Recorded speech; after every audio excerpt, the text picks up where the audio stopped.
Dalawa yung parang ikukwento ko sa inyo sa vlog-o-vlog na ito mga nakshis. Bale, pinagsama ko na siya sa isang vlog, yung nangyari nga nung nagnovena kami ni Sis Jane, tapos yung kung ano ba yung mga nangyari nung mismong kapistahan ni Apo Elena. Syempre, dito muna tayo sa novena nga ni Apo Elena, na kung di ako nagkakamali, ito ay natapat noong kapistahan ng Asunsyon, August 15. Nung umaga, nagsimba kami sa Bulacan, tapos sa pag-usapan namin ni Sis Jane na pagsapit nga ng hapon, ay dito naman kami kay Apo Elena para masaksihan nga din yung pagkukorona sa imahen niya. Parang yung napanood nyo na yun. Yes, ganun. Then eto nga, inensensohan na nga yung imahe ng Birhen ng Asunsyon dahil nga nasabi ko nga sa inyo na August 15 nga ito nangyari. Yung mga usual na ginagawa kapag pista ng Birhen, kakantahan ng Salve Regina, tapos yung iba pang mga orasyon. Then eto nga, nagkaroon ako ng pagkakataon na malapitan nga si Apo Elena. Ang ganda nyo, no? Fast forward mga nakshis, lipat na tayo sa kapistahan niya, August 18. Dito naman, nagsimba kami ni Sis Jane ng 6:30 AM na talaga nagpapasalamat kami na umabot kami ng very light sa umpisa ng misa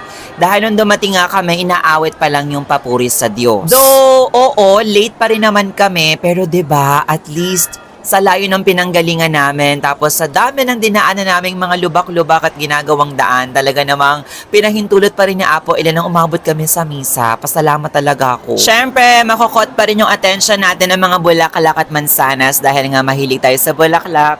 Ganda talaga, pero bawal magbulaklak gang. Hanggang tingin muna tayo mga nakshis. At yung painting nga na nakita ninyo mga nakshis ay ipinagawa nga ng kura na nagpapakita nga na nagpapahinga ang Apo dahil nga sa pagod niya sa pagtulong niya sa mga mahihirap.